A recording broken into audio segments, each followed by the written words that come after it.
dum dum dum dum dum dum dum dum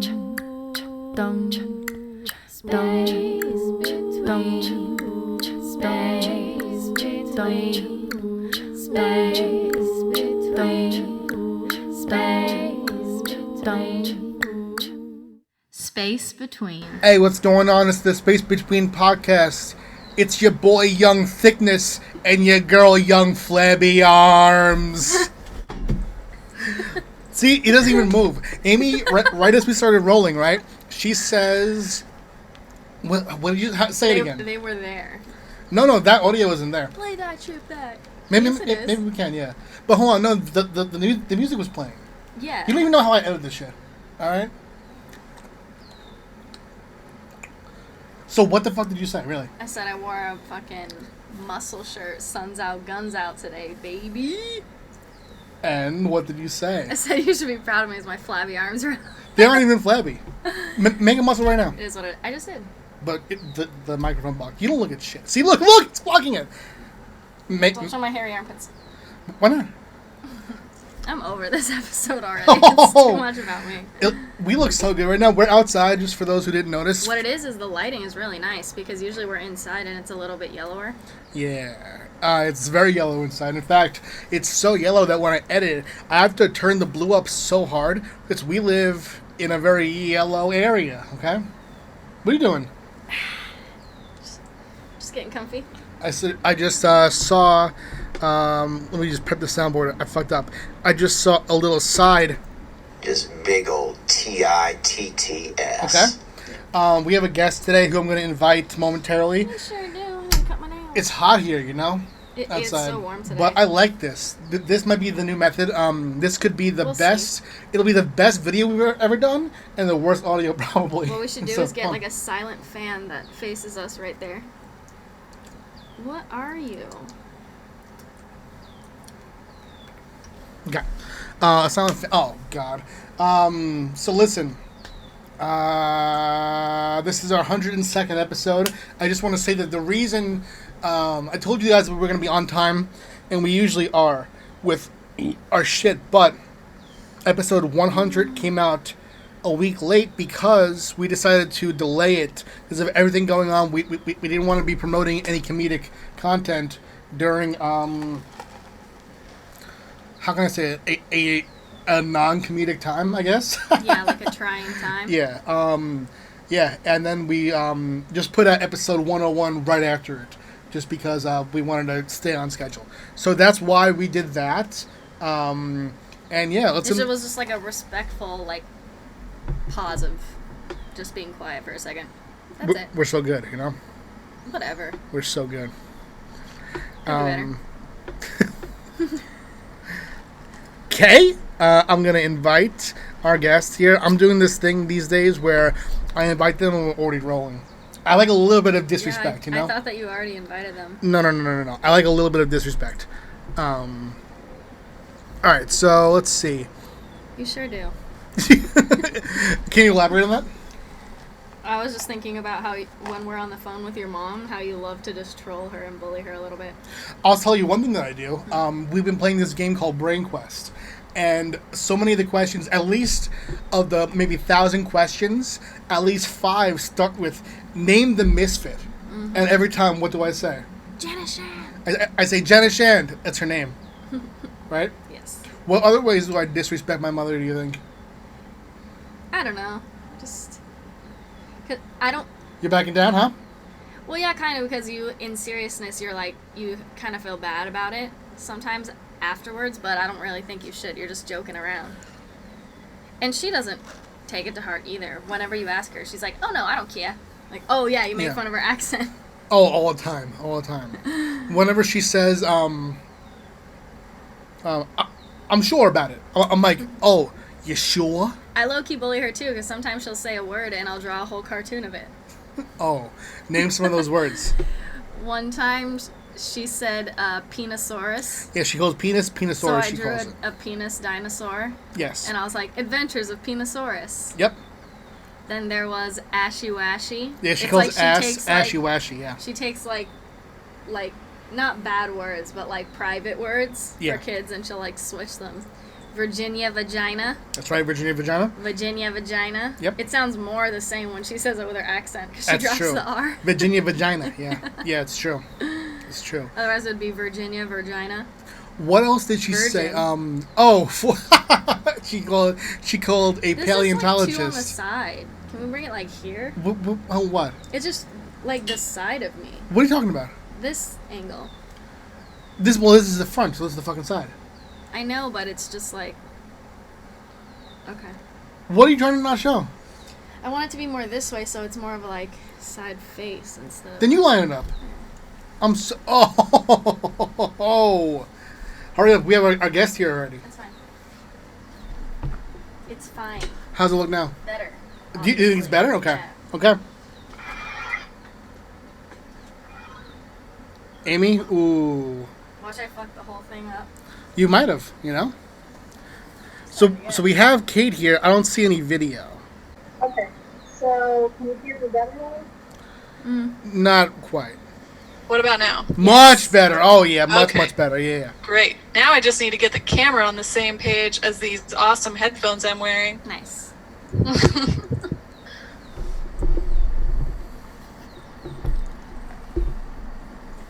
No, I don't want to use a USB camera. Thank you. Oh, I see something. I know. I see like a fuzziness, but I can't understand why it's like not. I literally was just testing my camera in like Google Hangouts. Yeah, and yeah. So I know it works. I don't know why it hates me right now. Sometimes Zoom is the hardest thing. Yeah, Zoom can be kind of difficult. But imagine our guest was just like a plain brown expanse, you know? Yeah, please introduce me as a plain brown expanse. Yeah, we That's have our my- guest right now. You know, my she's true a name. comics creator. Her name is Plain Brown Expanse. You know? that's my hidden identity. Yeah, actually, what we've been doing recently, just to introduce a little bit of disrespect to our podcast, we have started rolling the episode before the guest comes on. So this is the middle of the episode, which is creating some amazing. Well, it's like the first third. Yeah. It's creating some nice chaos here, which I like. Okay. Awesome. Yeah. Oh, there you are. Aha! Oh my God, there you God. are. There we go. There we You are. did it. What changed, do you think? Nothing. We just decided to start working now. That's so crazy. Yeah, because we we bought this fancy microphone because this one we've had since we started like 3 years ago, but then we bought an upgrade, and for Zoom it just does not work. It's so weird. So we had Yeah. to like go back to this one, which is it's not bad. It's but it's not the new one that we bought. But Yeah. anyway. Yeah. Who knows? Yeah, there are only 2 camera settings. One of them is correct, and the other one is a USB camera I don't have. And I literally just clicked back and forth between the two, and it was like, oh, okay. It caught Yeah. up with There what we were go. thinking. Yeah, you know what? When you came on, we started to freeze up a little bit too. So maybe Zoom's being a little bastard. Okay. Yeah, it is the middle of a work day, and Zoom is, I guess, the preferred platform for office meetings. So Yeah. maybe we're just too into the zeitgeist right now. That's very true. I mean, we've been doing Zoom meetings with our family, you know, and I'll see all my aunts and cousins on the screen at the same time. And there's one aunt. Ooh, every time I see her face, I want to remove her from the chat room. Pat's like, can you take one of the squares off? Can you delete one? Yeah, Like, I don't think Can so. I just hide this one? Can Yeah. I Or just mute it? this one? So listen, Yeah. you're here. Welcome to the podcast. Thank you for having me. Oh, we're so glad to have you. This is Kate Kasenow, who is a comic book artist, a Pokemon Go player, Very much so. a bird person, right? Yes. Oh my god. We actually I just watched a movie last night from 2011 called The Big Year, where it's about these 3. There's a contest every year to see the most birds in North America. And it's all on the honor system, and there's a bunch of people just running around like all of Mexico, Canada, and America just trying to see the most birds possible. And so in 2011, they made this movie about a competition specifically between these 3 guys. and it's pretty great. Pretty cheesy, Yeah. but pretty great. Gotta see them all. Yeah. Oh my gosh. So it's like bird watching that you're into, not pet birds Yeah. specifically. Well, I mean both, really. Yeah, just birds. That's awesome. I've always loved birds, and if we didn't live in like an apartment with the neighbors and stuff, I always thought it would be so cool to have like a companion type bird, you know, because they're so smart. Oh yeah, no, I mean my grandma had a parrot when I was younger that she then had to like sell to someone else, and They live. and long, I've yeah. always kind of, because they live forever. So it's like, on the one hand, I'm like, I would love to have a bird Right. pet, but on the other, I'm like, I don't want to do that to Yeah. anybody else. Even like Yeah. parakeets live like 30 years, I think. Yeah, no, it's crazy. Really? Oh my I god. believe so. I could be wrong, but Fuck. I. Most of those tropical bird species parrots like live a long time. It's like, actually- the macaws yeah. live like 50 years. Yeah, they're beautiful. My true dream though is to like befriend and bond with a crow. Oh, I love crows. But you just have to start like giving them stuff. I have to be walking outside and like leaving little gifts, and they'll start bringing them back and stuff. But we do kind of have, and this has been spoken about on the podcast too, we have like a family of like little red-breasted robins outside of our door, and I consider those our pets. We've been here for like 5 generations of those birds now.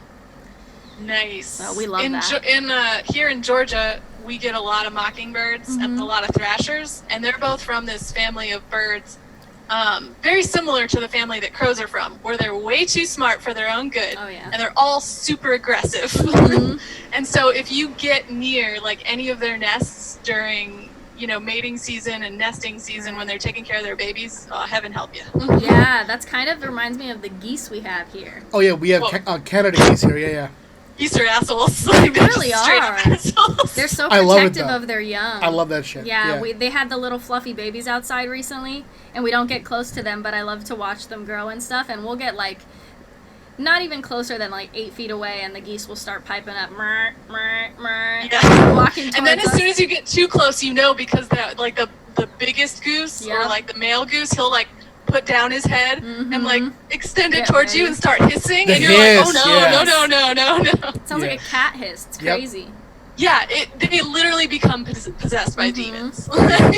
They're They bad. start yelling at you. It's so true. When we first moved here, and I've spoken about this on the podcast before, but Amy comes from San Diego, and they have different birds out there. Like they have pelicans and Yeah. shit. But here, we're big on the Canadian geese. So one day, Amy rushes in and she's like, "I just saw the biggest bird I've ever seen," and it was Huge. a Canadian goose. Yeah. I was like, it looks like a Great Dane. They're surprisingly big. Yeah. Yeah.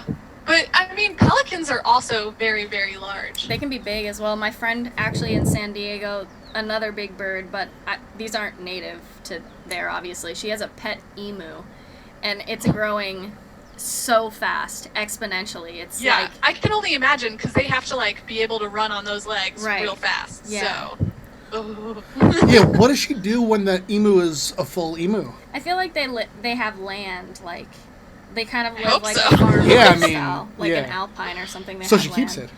Yeah, she posts pictures of it on Facebook all the time, growing. I'm like, dang, that thing was like 2 feet smaller yesterday. there And now it's are. all I mean, spotted. there are lots of ostrich and emu farms. I think like across the U.S. There was a big ostrich farm like near my hometown that we always used to like talk about like it was some sort of mythological place. Totally. It's like ostriches, peacocks. You see them Yeah. in, Oh, in like Greek peacocks, mythology yeah. and stuff.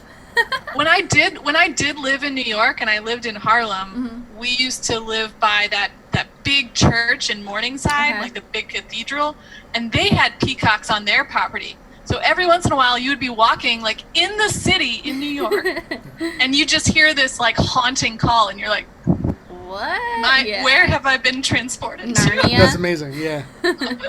Yeah, they're beautiful. I have a bird question. One of my Yes. best friends actually is a bird, and I don't know what species he is.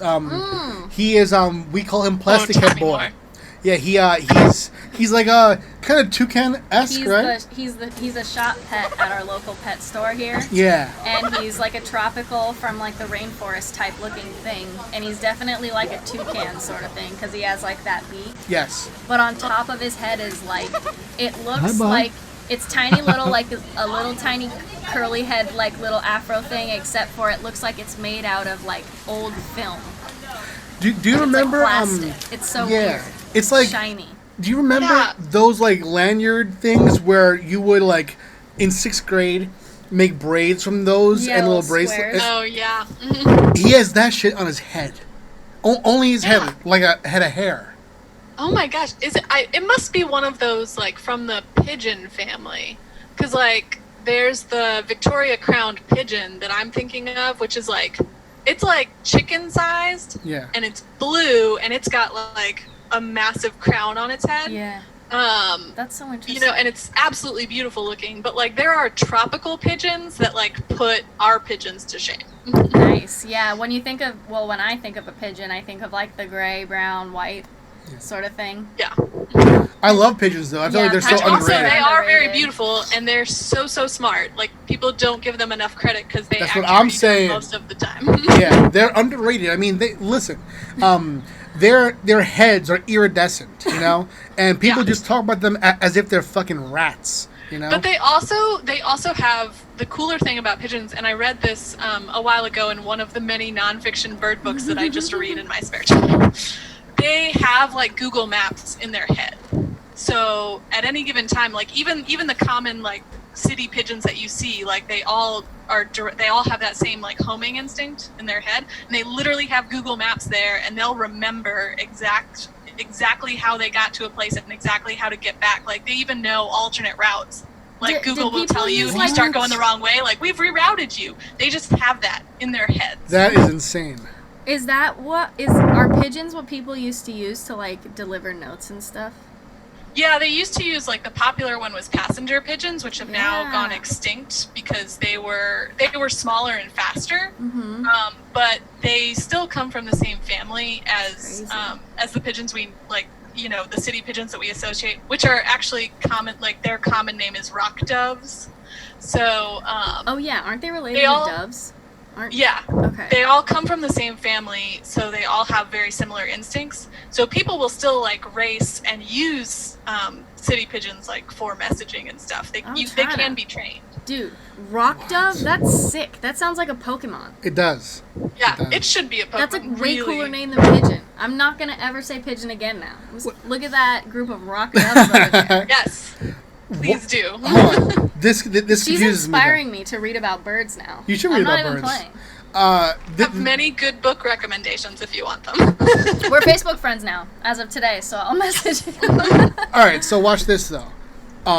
There's someone who has a pigeon and wants to send a piece of mail to someone else, right? Yeah. So, what if that person has 2 people that they want to mail? How does the pigeon know which one to go to when? One at a time. Right. You have to do one at a time, man. Oh no! They're not robots. No, I know. But even if it's one at a time, right? Say, how do they know where to go? They have to be familiar with the route already. Okay. And I'm not exactly sure of like the training that goes into it, but I know that you do have to train them on specific routes. Yeah. Check like this you out. can't just tell them like an address and they'll know I was wondering where that is. But so you can't just like send messages willy-nilly to whoever. It has to be a route that they remember and have been trained on. So like you have a large cage outdoors where they're all chilling and they're all super well fed and spoiled and they're all super cuddly and adorable. And then of course. But you've trained each of them 3 different, I don't even have this many friends, places that you want to go. So you might have a different pigeon, right? Like, so you per person. So you pick the rock dove that you choose, the one that knows how to go to Patrick Mom's. Most of what people do with them nowadays is actually just racing, like just straight up speed racing. What? Pigeons. Rock dove racing? Holy shit! Yeah. So there are different clubs like all across the U.S. that you can join. I actually had an incident not terribly long ago, like a few months ago, where I found a pigeon on someone else's porch. I'm sorry, rock dove. Thank you. And Amazing. I Bless you. found it on the porch, and it was obviously it had been wounded. I think it had like gotten like a hawk had gotten to it, and it was just stunned. And I actually like took the cool thing was I took photos of it and its leg band, and I could actually track like based on the coding on there where it was from, who it belonged to, and like which club to contact to like let it know that it needed to be picked up. Aw. Wow. So that's Like I knew lucky. this pigeon's I knew this rock dove's life story just from its little band on its leg. That's wild. We're married.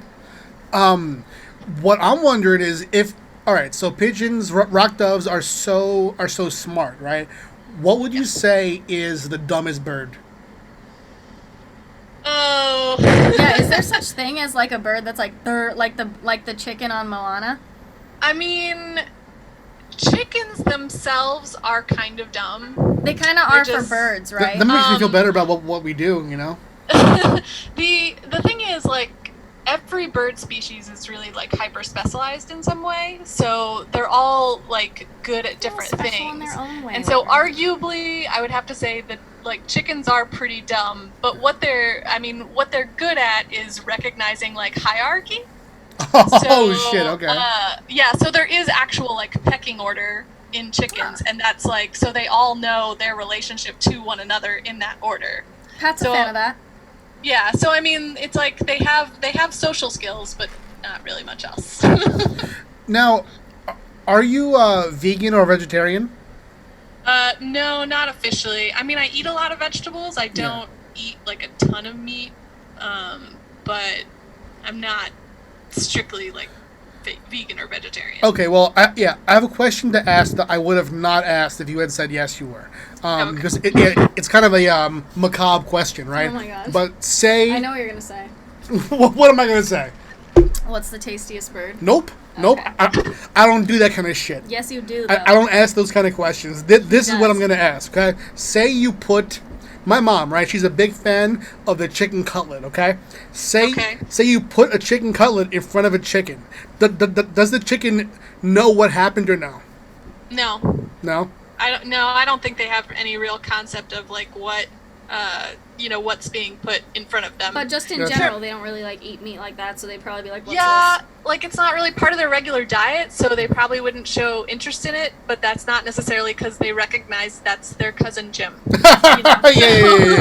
Well, if Yeah. no one told you and they served you a hamburger and it was made of human meat, which people have done before, a lot of true crime podcasts. I Wait, listen whoa, to. whoa, whoa, whoa. People do that?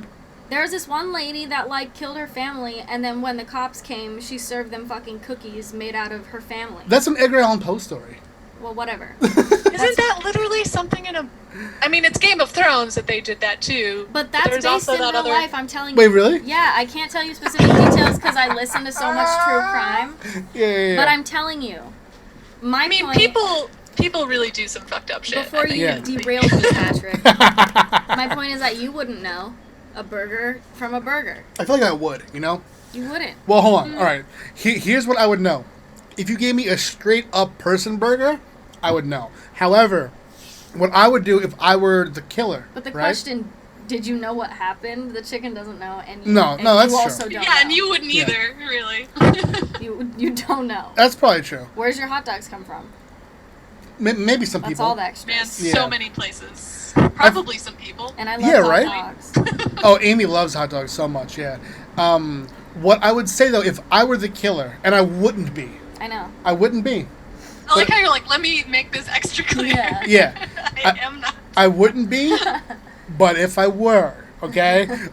If I were going to serve, say the police came to investigate, okay? And I were going to serve them, the victim, as a meal. I would do burgers, for sure. However, it wouldn't be a full-person burger. It would be like 90-20. No, Well, because I would have to 80-20. assume that a full person burger would taste weird. That's what I I'm have no saying, way of yeah. knowing You'd have to that, hot but dog it. like, you'd probably be like, this doesn't really taste like anything I've had before. Right. So Right. yeah, if you wanted to lessen suspicion, Yeah, do definitely. like a nice little mix. That's what I'm... Exactly. Hot dog it, yeah. Exactly.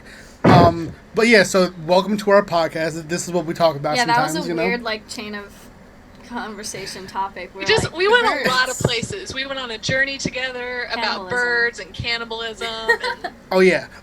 Actually, let's remain in the darkness for a while. Oh my god. Oh god. Because we were recently talking about Pokemon Go, and as we do. we do. Amy knows this about me. All right, say Amy, right?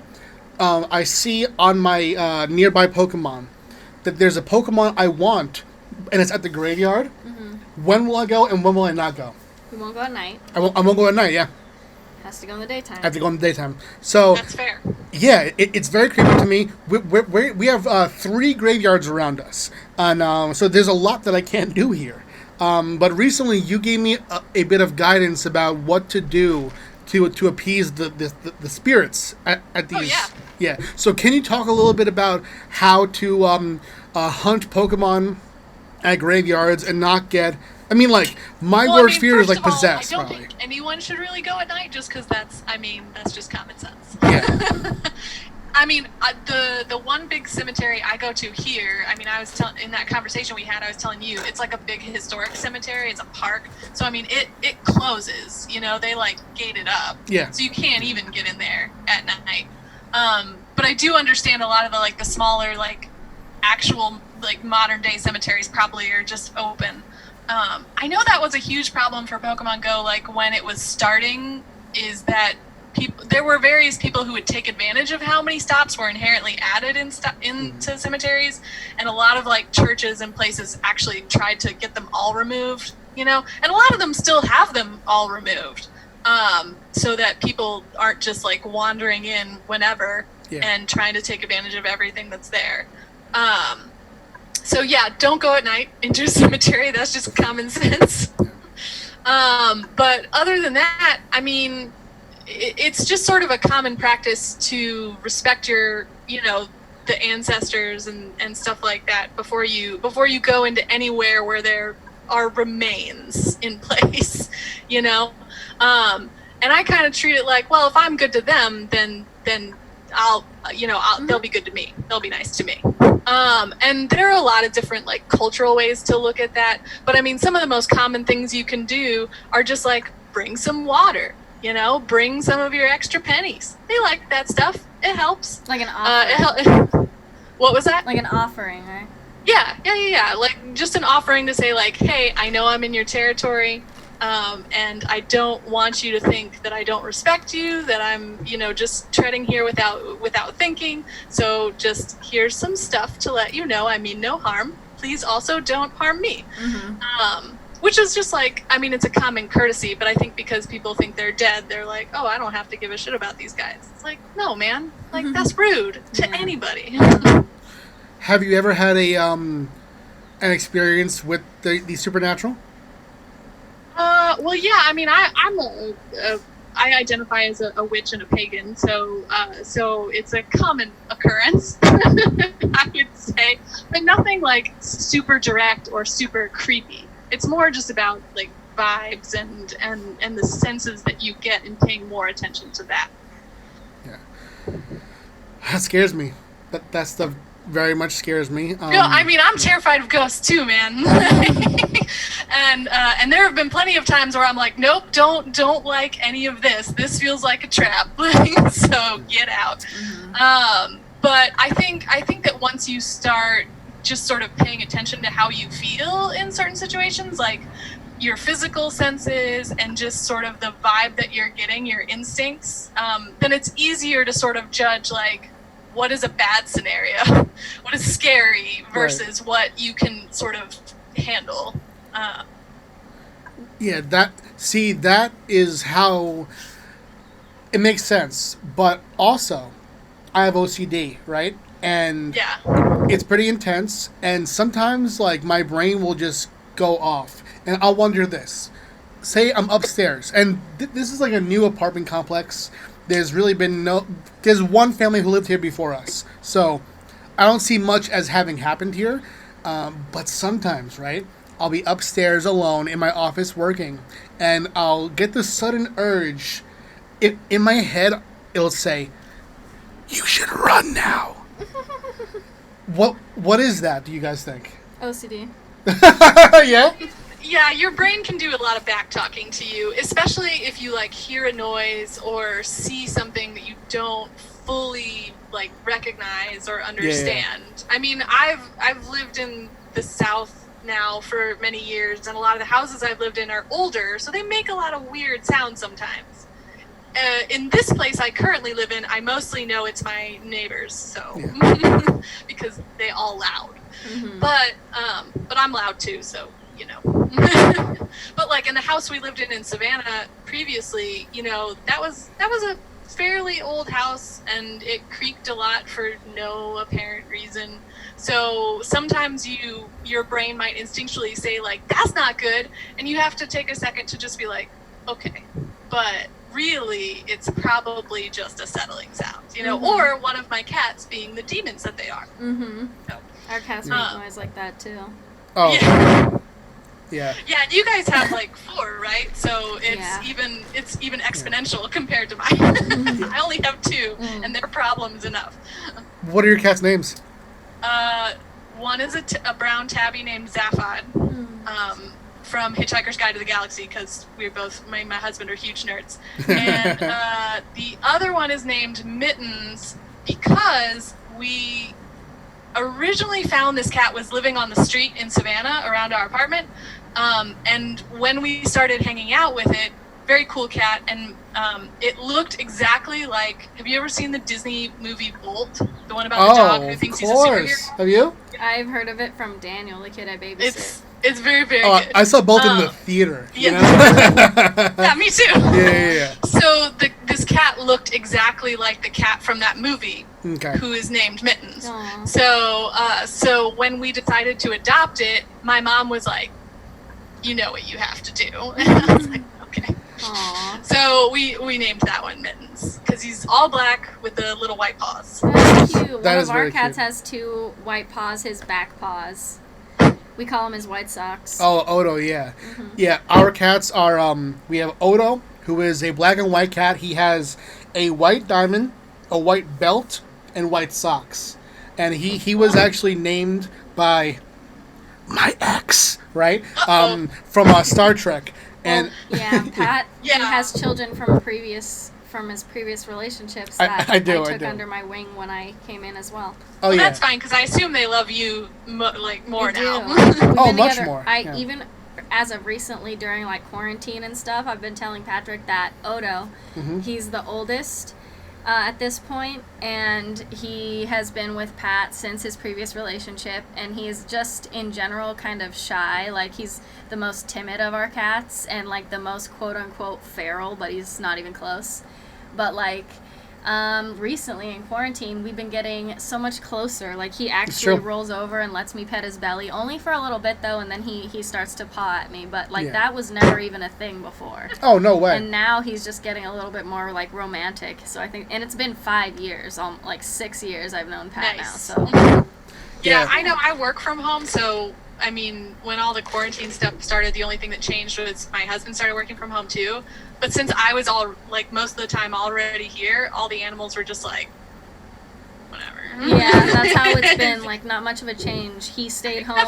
Except for the dog. Yeah. Our dog really loves having my husband at home because she loves him the most. What kind of dog do you have? She's kind of a mix of everything. We got her from the Humane Society in Georgia. Nice. My husband refers to her as an all-American. Aww, that's cute. A melting She's a mix of a lot of things, and her name is Random, which is also from Hitchhiker's Guide to the Galaxy. So the cat and the dog initially matched each other before we got the third member. Is the dog and the cats, they always get along? For the most part, it's been sort of weird because I had a previous cat before these two. The first cat I ever, had myself was a calico named Janice. Oh, wow, that's my mom's name. And we have a calico as well, Chi-Chi. And, I know, I've seen the pictures. Chi-Chi's so cute. Oh, thank you so much. Thank you. So, I love all your cat photos. Yeah, we're cat online. So I had Janice, I got her in Savannah, we got Random in Savannah, but then we moved to New York. All of us, like, as a family, me and my husband and our cat and our dog. And so Janice actually passed away while we lived in New York. And Random got along really well with her. And I think when she passed away, she was kind of like, wait, where's that other one that I always hung out with? Because they would kind of lay with each other. They like had a slight relationship that was more about tolerance rather than activity. Gotcha. So then when I finally got a new kitten, Zaphod, who's I can see is licking himself over off to the side here. When I finally got a new kitten, Random was like, "That's not. I didn't approve of this. It's not What the have same. you done?" So they don't hate each other, but I think it's like, just a non-aggression pact. Right, totally. That's fair enough for two completely different species. That's really the most, or the least you can ask for, Yeah, so it's fine. And Random is the oldest lady in the house now, so she's just kind of like, as long as they don't bother me, I don't care about anything. Yeah, totally. Aww. And then when we brought the new cat in, it's sort of similar. She was still like, well, this isn't the one I knew before, but I mean, I guess if they don't bother me, I won't bother them. Yeah. I'm still amazed to this day, because you guys have a lot of cats, so I'm sure you know the struggle of like introducing cats to one another. Yeah. It's a process, definitely. Yeah, so I'm still amazed to this day that the two cats get along as well as they do. Yeah. Miracle to me. Yeah. Because they actually hang out and play together and like cuddle together, So cute and to I'm just see. like, Yeah, we have been lucky as far as the introductions go. We've never had a real rivalry, but we do. The one who struggles the most is Odo, because he's kind of like, he acts like Random about it. Yeah. He was the second oldest for a while, and his favorite was Wesley, our cat who has since passed. But now he's the oldest, so he takes the longest to get used to new things. Like, he was okay with Neil, but he always used to, when we introduced Neil, that was his first new cat. And what he would do is he would assert his dominance all the time. He would go up behind Neil and bite the back of his neck and mount him. And that can't happen anymore because now Neil's huge. Neil's much bigger and Neil's in Just a charge. Yeah. So I feel like Odo kind of knew Neil's like potential. And now it's funny, we'll catch Odo and Neil like cuddling together asleep or something like that. well, they have the longest relationship, I feel like, at this point, so they're probably just like, this They're is the bonded. safest They're bonded. out of all the options. Oh yeah, And then little Chi-Chi will just chase him. She doesn't care what he wants. Oh no, yeah, she In the bullies morning, him. She'll Yeah. just chase him around, like, play with me, and he's just like, I hate you. Yeah. Yeah, and cats have such like individual personalities that you really cannot get a sense of until you bring them into your home. Yeah. Oh, around those yeah. influences. Yeah. Because like when we decided to bring in Mittens, like I said, Mittens had lived outside. We're fairly sure someone abandoned him like in our neighborhood, and he was so sweet, so personable.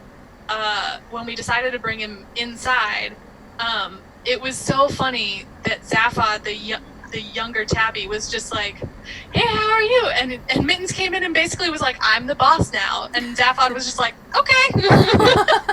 That's fine. Yeah, That's that's just how pretty they great. both are. It's He's just so actually funny. like he's larger. He's the larger cat, and he's definitely more playful, but he's also super submissive. Aw, that's so cute though.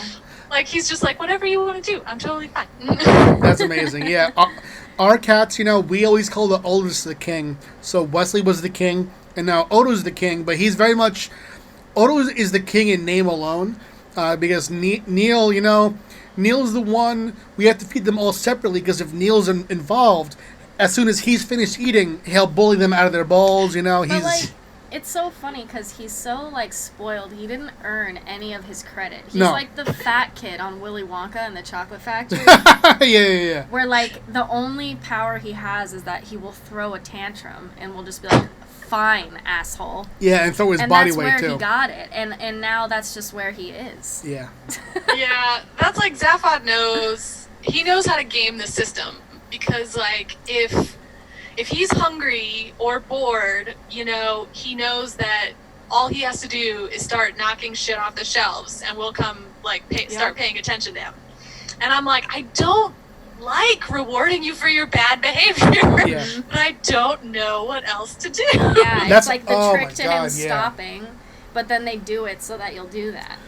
That's such a struggle. 'Cause if Neil, he screams and screams for food. Very vocal. So what I try to do is just to wait for a pause, so he doesn't associate the screaming with the reward. But oh my god, it's so hard. By like 10:30, It's so there's hard. no pause. I know, it's just he's very persistent. It's funny because he'll like, we can see into the bathroom from our bedroom, like laying on the bed, and so he gets up on the counter of the bathroom next to the sink and just stares at himself with like these dead inside eyes. Yeah. He stares at himself, and the only thing moving on his whole face is his mouth. Yep. And he's just over and over again screaming, staring at himself. So is that Yeah. because he knows like you can see him? He I'm doesn't not sure. necessarily associate that he's looking at himself and yelling at himself. Yeah. He just probably knows that that's a point at which you can see him and Right. how Oh, yeah. desperate he is. I think so. He can see us seeing him. Yeah. Oh my god. Yeah, he sees us seeing him in the He's mirror. an evil Yeah. genius. Yeah. It's crazy the associations like they make, and you're like, I don't. How are you this perceptive? Yeah. Oh, they're I Very know. smart. They're super intuitive too, as far Well, as yeah, like, I our mean, I made a feelings. post on one of your cat photos the other day, I think, where I was like, yeah, I caught my cat like standing on a box by the door with his paw on the deadbolt. Like he knows that that's how we go outside. Yep. So he thinks if he can just understand that and do that, that he'll go outside. Yeah. Oh my god, that's my worst fear. Yeah. And I'm just like, no. Don't Like, do- what? Thank God you don't have opposable thumbs, because that's dangerous. Yeah. Oh yeah. Man, that is Yeah, they're dangerous. crazy smart. We're going to talk about your comic book work in 1 second, because we're getting toward the last quarter of the podcast. But first, I just want to say, for those watching, we're outside. This is our new balcony. It's not new though. I put this balcony together. What I Built did, it from scratch. I He built with it his from bare scratch. hands, yeah. What I did was, I cleaned up the garbage we had out on the balcony since we've been here. We've had like a weird like broken vase on here for like 2.5 years. And there are still 2 shards. What I did was I ordered 2 chairs from Home Depot, and I put them together. They were in 3 parts, and I made those shits into 1 part. I'm proud of Pew you. pew pew. They look really nice. Thank you so much. Right out of an outdoor magazine, you know. And I just I have to call out one of our best friends, our former co-host Shannon. She wrote such a bully comment. Okay, She's hilarious. I want you to read this comment, Amy. Okay, I'm gonna pull it up on Facebook, and I want you to read it, and then I want you to describe Can you the. put the picture in the podcast? I'm gonna put the episode? picture and her comment there. Good, because the picture with the comment is the best. So I'll read what I wrote, and then you read what she wrote. Okay.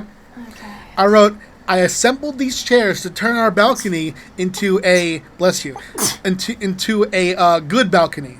I wanted to show up the beautiful morning date, but Amy had no makeup on, so she'd only approve if I mushed that beautiful face, okay? So now that there's a picture of the balcony, I think it looks amazing.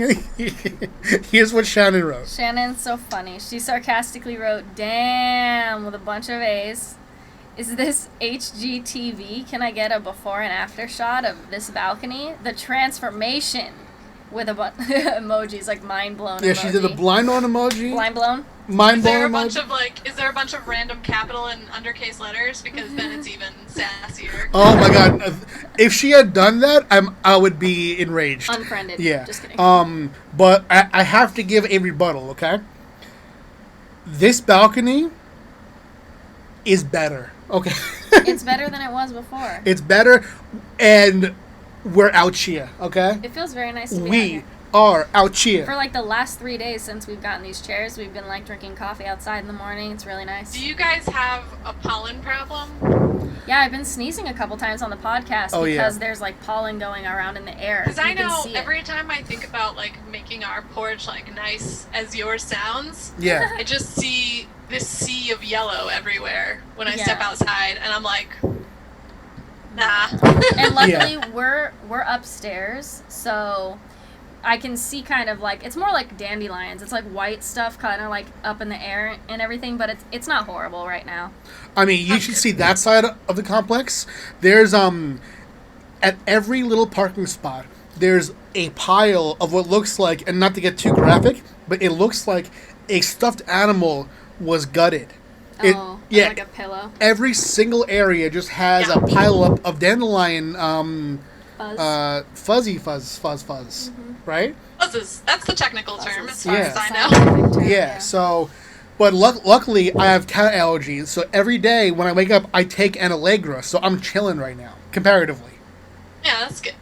Yeah. I remember I never had bad allergy reactions until like we moved up north and then moved back to the south, and then my body was like, "What even are you doing?" Switched it up, yeah. Yeah. All right, but before we wrap up, you are a full-time professional, 40 years now, comic book artist.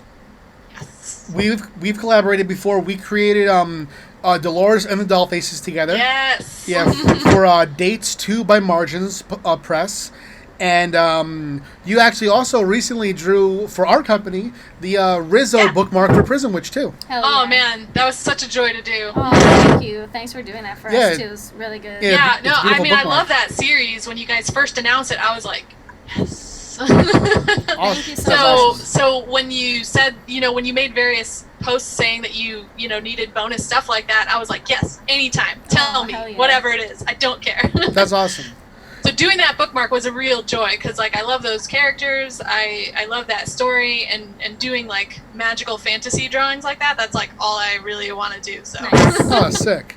Awesome. Thank you so much. That's really Yeah, cool. of course. Yeah, I didn't know that you, like, identified as pagan and stuff, too, and that's, that is similar to, like, Prison Witch and everything, so maybe we should collaborate again for, like, some more artwork on that, because we're working on the second volume right Oh, now. yeah, for sure. Yeah, for sure. That would be cool. Each volume so far, we've done a stretch goal that has a bonus comic, so we're definitely looking for more of those in the future, Oh, would love to. Sick. And yeah, just what are you working on now? Because I know that you had your own Kickstarter that you Yes. worked on last year. Yeah, we kickstarted, me and my writing partner, Andre Fertino, kickstarted our historical fiction comic, Tokyo Rose, 0 Hour.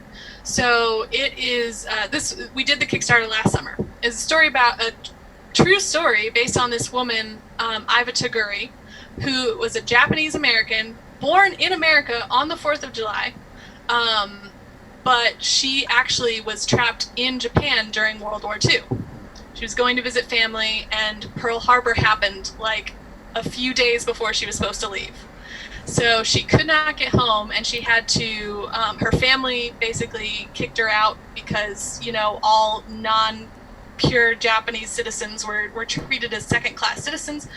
So her family basically kicked her out, and she had to find her own way of living over there, and she ended up doing propaganda radio. And the people that she worked with, they were trying to sort of hide positive messages for troops in the Pacific. She actually used a lot of the money she made to help POWs during World War II. And when she finally made it back to the United States after the war was over, she was tried as a traitor and convicted of treason. Whoa. And she was not actually pardoned of that crime until Gerald Ford was president. Wow. So, so it's a really crazy story about her That is crazy. perseverance, and it's one that we really wanted to tell and felt really strongly about, especially in this time this bizarro timeline we live in. So we kickstarted that last summer successfully, and I actually just last week finished all the inks. Oh 'Cause shit! Nice. I'm one of those crazy people that has to like do each stage by itself. Like, so I go through and I do all the pencils and then do all the inks and then all the toning and lettering. So, so just last week I finished all the inks for the comic, and now I'm moving on to the toning and lettering. So and it should be available for our backers in a month or so. Wow. So I'm very, very excited for That's people super to get their exciting. hands on it. That is Yeah. exciting. Congratulations. That sounds like a really good Thank story you. too. It's amazing how many like super just gut-wrenching and inspiring and just plain wild true stories there are about people that are just kind of overlooked in a way. I had never ever heard of that, you know, so it's great that you're writing a comic about it. Well, I definitely feel like very recently we as like a nation have sort of learned to pay even more attention to immigrant stories because of how like inspiring and actually like crazy they are. Like we don't even understand the full level of circumstances that people go through. So, and especially, you know, in a time like World War II, when it was, you know, just as divisive, if not more so than it is today, what with us interning our own citizens that were of Asian, basically any Asian descent. So, so looking back at those stories, I think is especially important nowadays. And, you know, I didn't even know about her story until Andre told me about it. And I was like, holy shit, yes, let's do this. That's awesome. Yeah, so that's the big project that I've been working on over the course of the past year is finishing that, because it comes out to 88 pages, I think, total. Wow. Where can those who didn't support the Kickstarter get it? Well, right now we are talking to various publishing partners and trying to find like a more permanent home for it. Nice. But I know that both Andre and I will have copies of our own, like extra copies of our own, that we'll be looking to give to anybody who, you know, wants to get their hands on this amazing story. Awesome. So when I have more information, I'll share it with you, Pat. Yeah, no, please, yeah. Please do. For those who are watching this later on, I'll update the info below with links to buy it and stuff once those are live. Yes. And yes, so what I want to talk about as our last conversation is Pokemon Go. Of course, I can't believe you asked. Yeah, we actually recently had the Australian YouTuber Cricket23 on our podcast. Yeah, I saw that episode. Oh yeah, no, thank you. Cricket is awesome and has inspired me to sort of push to get more Pokemon Go content creators on the podcast. Because listen, about a year ago, ever since I was a kid, whenever I would have any free time, I would just write. I would write and I would read. And about a year ago at this time, I was doing that. I had been doing it as my job full time, and I realized that it used to be my hobby, where I would work and then I would come home and I would escape to writing. But now that it had become my career, that I really had no hobby. And I was thinking about what can I do to give myself that escape. And then suddenly I started playing more Pokemon Go, and it very much did become my escape. Like, I'll play... Amy told my mom on the phone yesterday, which I thought was egregious that she did this, right? It's true, though. All right, so let's play this out. You're you, and I'm me. I'm Janice, okay? I'm Janice Shand. Let's play this out. You're you, and I'm me. No, I'm Janice Shand. So how about I be you and you be you? Yeah. So my mom goes, Patrick, I'm so jealous of you because you get a shiny every few days, and me, I'm excited to even catch one. And then you say, I said, Mom, you have to remember it's all about ratio. Pat plays Pokemon for like 10 hours a day. It's true. 10 hours a day, yeah. And what I'll do is this. I will play hardcore for how long do you think? Well, because like every day since I've been out of work, I try to take a nap during the day because it reminds me of being a cat. And because it takes up hours in the day, and because oftentimes I feel like, there's so much time, I don't really want to do anything outside, I'm scared of everything, fuck everyone, so for that reason, fair. Every day I sleep for like 2 hours, and Pat goes out for about 2.5 or 3 hours just to like be in his car and drive around and play Pokemon. And then lately you go out and you drive for like 2 hours, and then you come back, and I think this is cool too because the weather's been nice. You'll park, come back up, and then you'll just walk around the complex for like an hour. I will, because what I used to do is, and I told you this before, I would take a train to the New York City sometimes. Yeah, it was nice because I had like a full work day. I would grind it out. I would I wouldn't even count my miles, but I would. Shiny Hunter. You know. Yeah, that's a rad shirt. Thank you. I would drive from not drive. I would walk from gym to gym, getting every raid that I could do, and after it was all done, I would look at my health app and be like, "Yo, I walked 10 miles So today." many steps, yeah. And that's been kind of not a quarantine thing anymore because all the areas that I enjoy walking that have gyms are much more, they're minefields because people aren't distancing over here that much. So it's been hard to walk as much. So I've been only doing it around the complex. But yeah, what has your Pokemon Go journey been like? What team are you on? All that stuff. Okay, so Team Mystic all the way. Gotcha. Mostly I made that choice because Articuno is my favorite Gotcha. legendary of all time. Whenever I was a kid playing this game, I thought it was the most beautiful creature I'd ever seen. What an amazing story. Yeah.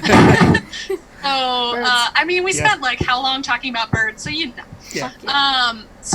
Team Mystic all the way. I started playing the game when it first came out in 2016, that like summer of peace that we all had together. Oh, beautiful.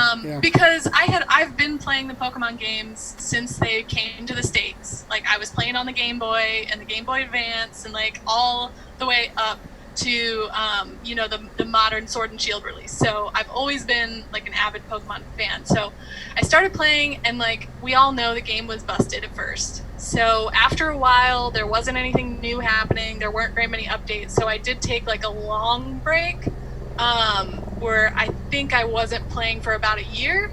And then as soon as raiding was introduced, I got back into it hard. That's almost and exactly what he did. Yeah. Yeah, and I have not stopped since. I remember the day that raiding was first like happening, and it was a legendary birds. And I opened my game and I saw an Articuno near me, and I was like, I'll go check it out. Like I didn't know how to find other people that played. I didn't know if anybody was playing. I didn't know how hard a legendary raid would be. Yeah. So I took my level 20-something account and I walked over the few blocks and there was like 70 people there. Isn't that such a sight when you like pull up to a stop? There were so many people. I knew absolutely nobody. I was like, what the hell is happening? Like, even for me, a fan of this franchise, I was like, these are all my friends. Yes.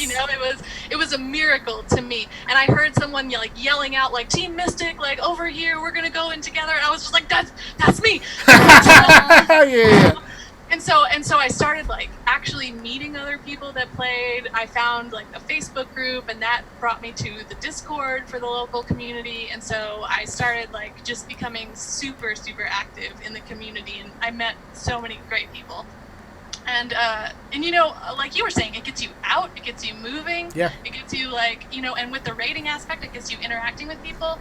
And so that was really cool. When I moved to Atlanta from Savannah, at first I was really sad because I was like, I don't even know how I'm going to play. Like, I don't know anybody. Right. I don't know anything about this place, like where I live or anything. But my husband had a full-time job. I was just like doing comics at home. So Pokemon Go actually, it like got me to explore my neighborhood and got me to meet new friends, that we have since like started doing other things together. So it's just been an incredible thing. But as Pat knows, he's probably shared with you, Amy, I'm sure, the thing that I'm most into is the PvP scene. Oh, that's player versus player, right? Yeah. Okay, yeah, Pat, so the battle system. He's super into that too. Ever since battling came out, it's a big, big thing. Raids and battles. And he's gotten so much better because of the skills that you can learn and stuff. Is that why you like it? Because it's like learning something and then you get... I've never like battled person versus person since it came out. Because I'm scared. It's true. It can be really intimidating. Yeah. And I came into it, I was one of the people advocating for bringing battling to the game for a real long time, since it's such a mainstay of like the mainline games. So when it finally came out, I was a little like trepidatious because I didn't know how they were going to introduce it to the app way of playing as opposed to how it is in the mainline games, where it's turn-based. You get 4 attacks that are just, they can do all sorts of different things, and there are status effects and abilities and all this stuff. So I was like, how are they going to do it? I thought that they did a pretty good job of like finding a different way to play that everyone could adapt to, even if there are still things that like obviously if you battled in the mainline series, you're going to have a slight advantage over people that never have, just because you learn about type advantages and you learn about what different moves do. So there is a learning curve, but I think that it is easy for people to adapt to the way that Pokemon Go introduced battling. And I think it is like right now, it's still a much easier system to adapt to than the mainline games, just because there's not as many layers to it. and this, when you first started playing, that's pre-Go Battle League, right? Yeah. So when I first started battling, the game was just sort of very freeform. You could battle your friends, or you could battle someone random if you were close enough to them in person. Right. There was no system. There was no Go Battle League. There was no system in the game to like be paired with people, or like a leaderboard system where you saw sort of how good you were or how bad you were. So the Sylph Arena, who provided information for Pokemon Go, like about nests and eggs and quests and stuff. Oh yeah. They actually adapted. It's the Sylph Road, so they actually adapted a different team called the Sylph Arena, where they specifically created a ranked battle system with different challenges every month, for people to just like meet up at physical tournaments and battle each other. And I fell in love because it was just so fun to have like a new theme every month, where you had to figure out like, okay, well, I have a team, what can I put on my team that helps each other? Like, what are the most meta things? How can I counter those? And there was just a lot of people that got really involved in this system before Pokemon Go and Niantic itself ever instituted anything like that. But what I loved was just that they introduced more of a structure. So the way it works is you pick a team of 6, and then you go into a battle with 3 from those 6. And you can see your, on the tourney pages, you can see your opponent's Pokemon, like what 6 they have, and you have to think about, okay, what do I have that counters that? Like That's what he can do, and I have not memorized. I mean, I only do that for Go Battle League, though. The Sylph Arena, I feel like... And Go Battle League is much harder because you can just have anything, and you can't see what anybody brings in. Yeah. So it's much, much harder because you might just be screwed, like from the outset. Like sometimes they just have all the right counters to your team, and there's just no way of knowing that. So with Sylph Arena, I felt really good that you could sort of see what they had and make a plan. You can strategize, and you can like put a strategy into your team. Like some people every month they put together like a strategy of how they're going to play, but still I just like the idea that it's themed, so that every month it's sort of a new challenge, a new puzzle to figure out. So like I showed Pat the poster for this month's theme, which is the Sorceress Cup. So it's normal types, fairy types, ice types, and poison types, with a few restrictions, like you can't have Dugong, you can't have Alolan Raichu, and you can't have the new Galar Zigzagoon evolutions, because they would just be overpowered. They would just like knock out everything else. Too strong. So they do some meta calculations like that to figure out, okay, what should we not have so that people can't just come in and wreck. Gotcha. To make it a little more balanced. So the current team I'm running with is Azumarill, Lickitung, Noctowl, Alolan Muck, Tentacruel, and Frostlass. Those are all Frostlass. good ones. Oh, beautiful. I love Frostlass, that theme. my bae. That's awesome. So yeah, it's a new fun challenge every month, and I've met a lot more people like doing that.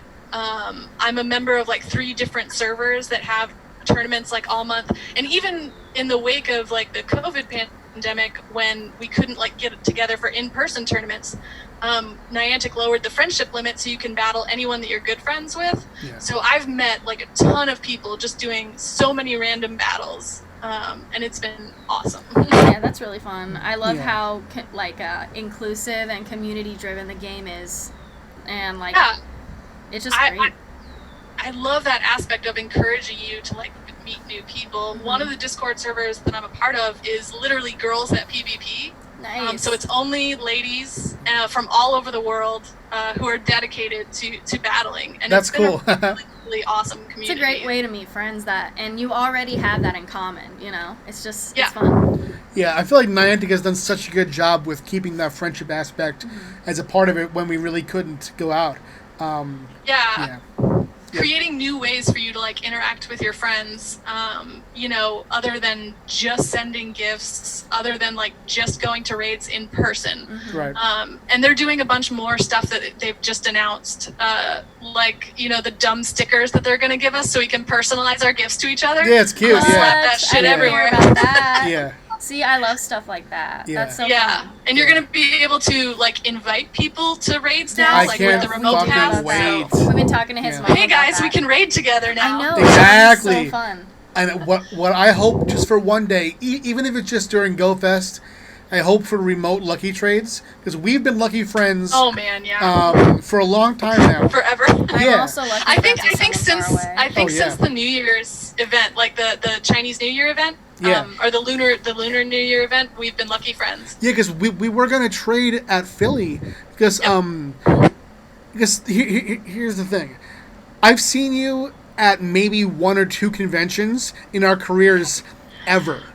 Like Yeah, I don't get Yeah. out that much. it's much less We likely don't to either. happen at a convention than it is because we do local conventions. We don't really travel that much. Yeah. Actually, funny story.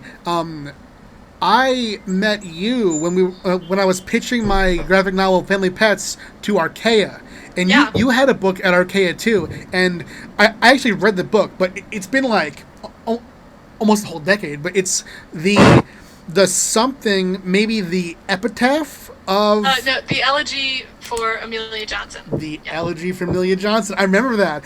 And back then, I met you through Ian McGinty, I believe. Yeah. I had a book with him called Suckers, and I saw that you were his friend, and it had the Archaea work. So I was like asking you for like advice on how to pitch to them and stuff. And I think that's the only time I've ever seen you. So I was really banking on Pokemon events to do these lucky trades. And fucking the pandemic hit, and we haven't been able to do that. So I really hope that Niantic, at least for GoFest, does the remote so we could just swap some Pokemon, you know? I mean, they sort of had that hint phrase in the initial announcement, like, "Oh, we're gonna find even more ways for you to like." interact with I friends." know. Hopefully. I've been, you know, calling for a long time that I think they should allow best friends, like the best friend level, Yeah. to be able to do like one remote trade, like. You know, if they want to even restrict it to one remote trade like a month, I don't care. Like, Yeah. just if you've reached that level of friendship, and most of the time, there's a lot of people who have done that, who met at events, Yeah. you know, and live across the world from each other. Right.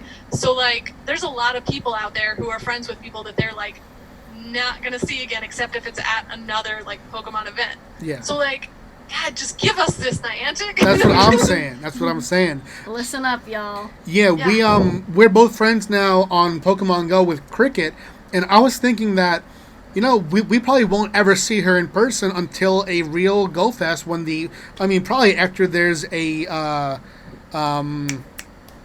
what do you call it? Vaccine for COVID, Yeah. you know? And she lives really far away. Yeah, Australia. But my hope, though, is also that they'll have, soon after the remote raid invites go out, they'll put out the Lake Trio again with Azelf, Yuxi, and Mesprit, you know?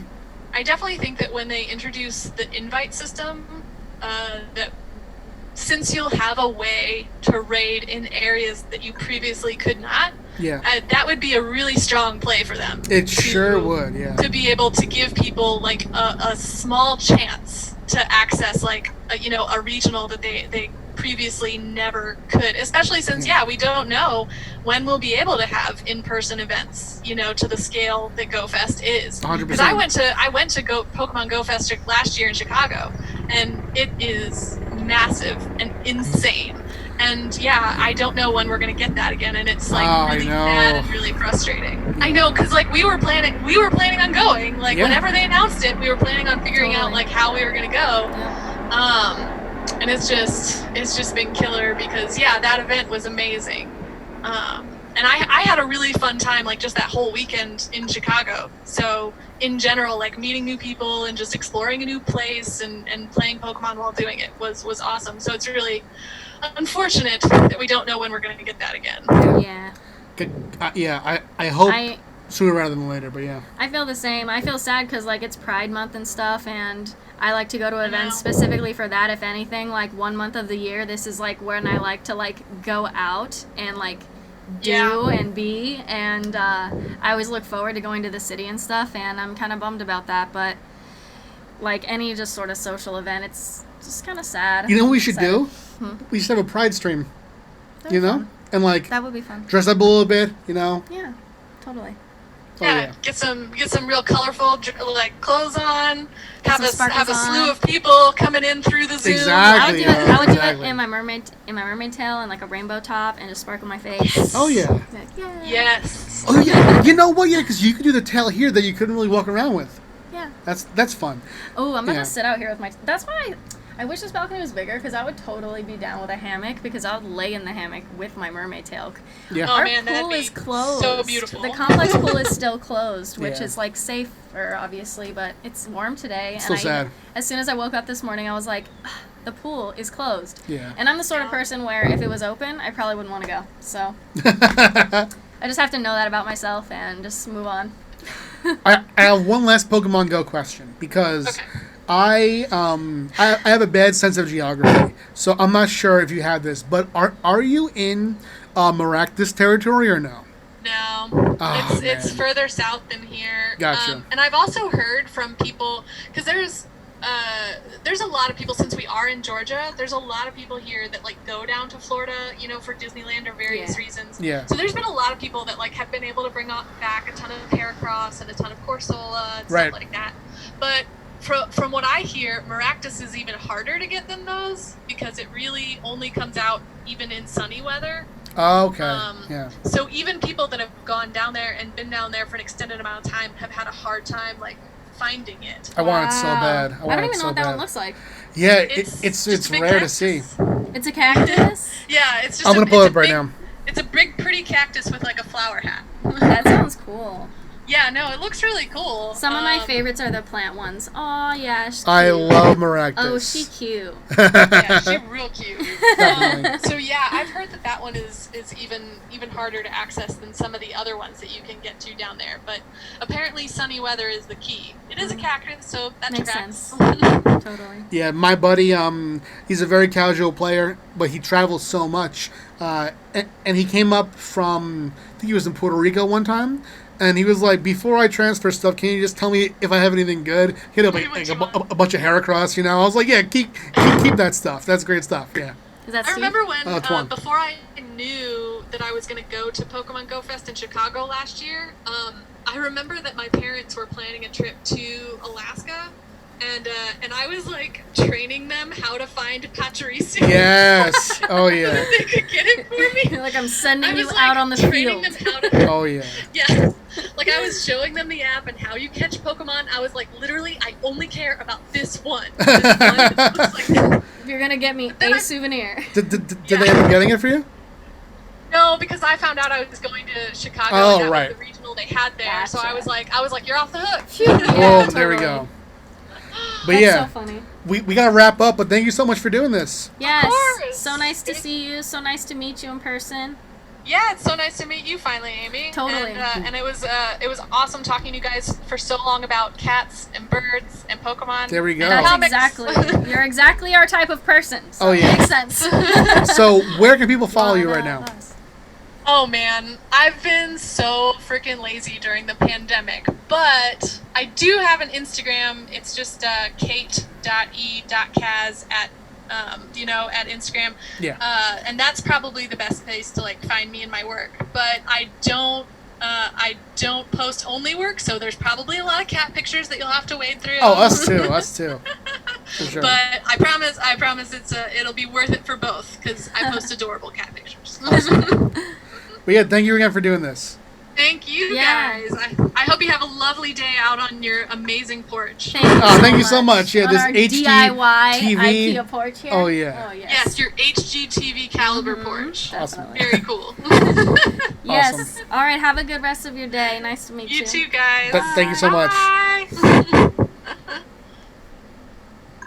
It's weird emoji. It is warm. You're not on camera anymore, True. Oh, I thought it was that way. I mean, it will be over, but I just want a big goodbye to our beautiful viewers / listeners. Video. This is our first porch episode. Tell us if it sounds like absolute shit. Yeah, we tested the sound right before, but this was longer, obviously, and some Yeah. stuff happened outside, so we'll see how it goes, but it feels really good out here, I'll tell you that much.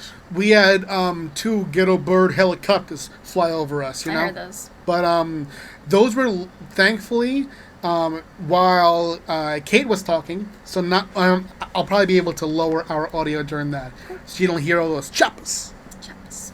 Amy, I love you very much. Love you. I want to tell us, I didn't want to talk about it while Kate was on, but there was one thing that you asked me to talk about on the podcast, and I figured you would want to talk about it when we didn't have a guest on anymore. The Oreo? The Oreo. Yes! Remember! So, I'll tell the first half, and then you pick it up from the incident on, okay? So, Amy is a person who wakes up in the middle of the night, and if I'm in the room, she goes, "Can you get me some Oreos?" She says, okay? And I'll bring her Oreos, and she'll eat it. She won't even sit up in the bed. I like the She'll midnight be Oreos. lying down, eating the Oreos. Not even awake. No, low key, like kind of choking a little bit, you know. Yeah. so that happened. She ate 4 Oreos at like 2 a.m. Then the next day, it's morning. She's been up for a long time. I've slept for hours after her because that's just how I do it, papa. Okay. Yeah. Then I'm feeding the cats. The sheet of the bed's kind of like askew. Amy goes and sits on the bed. And she goes, "Ooh!" And No, I didn't say ooh. what'd you say? I didn't say anything, I just showed it to you. Oh yeah, she pulls out from under the sheet Don't say ooh like I was excited. a piece of Oreo, and it's it has a little cream on there, and it's like half a side. It's of like the when you cookie. bite into an Oreo and then a piece falls off. It was that piece. It's big though. I thought it was from the night before, but I feel like it was from like 3 nights before. So And that's where I went wrong. my thought is that Amy is like, "Oh look, I fucked up. We're gonna go throw this out." Nope. What happens is Amy goes and Because like, eats it. say it was 2 in the morning, and now it was like probably like 11. I didn't think an Oreo could go stale. Less than an Oreo could go stale in that amount of time. So I was like, oh, I found like a big chunk of Oreo. I was just asleep for 4 hours and then awake for 4 hours. Yeah. So it's going to be like crunchy still. Like it's just a piece of the Oreo. But it turns out, I think it was like archaic. Because it was in the bed with your boy. And you then know? I was like gagging. It was soaking was up the soft. sweat. It was soaking up the sweat from my. This big old TITTS. And as soon Yeah. as Pat said, I like put it in my mouth. I felt that it was soft. Step 1, horrible. Step 2, Pat goes, that's our sweat soaked into that. Yep. I was like, God damn it. Then I spit it out. What did it taste like?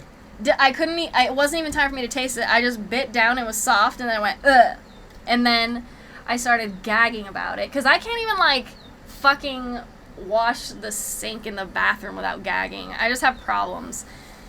And then it was just really embarrassing. And then I was Yeah. like, don't forget about this, because we need to talk about it on the podcast. Oh yeah, Oreos are very absorbent. I would have said that with our guest. Yeah? But thank you. Appreciate it. Anytime. Yeah, I'm looking out for you first and foremost. You know, you're my wife, Mm-hmm. and I'm a down ass bitch. Okay. I mean, I am, right? Yeah. You think? Mhm. You don't seem so confident. You are. You kind of like curbed it a little bit though. You are, he said. No, I didn't. You always call me out for no reason. but- So listen, Oreos on the package it says milk's favorite cookie, and that is there because Oreos are very absorbent.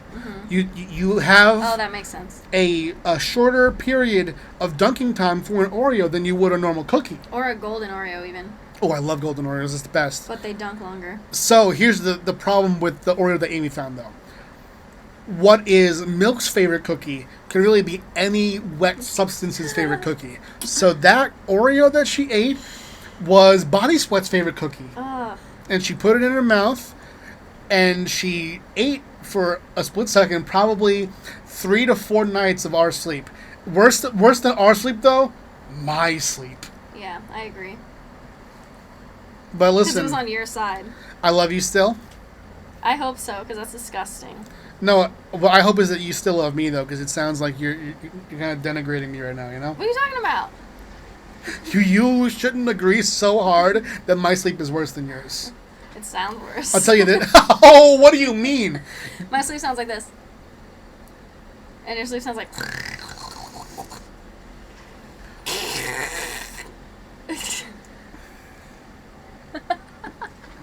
I'm going to say this to you, okay? Yeah. And I don't want a rebuttal. Okay. We're ending the podcast right now. Tickled my throat to do that. It tickles my throat, too. Yeah, all night it does. This right here, it's the end of the podcast.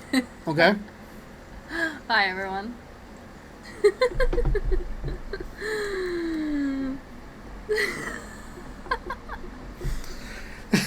That was a good one. Sorry, was that too assholey? What do you mean? Making fun of you? Sleeping? No, the only part I didn't like when you didn't agree that I was a down-ass bitch.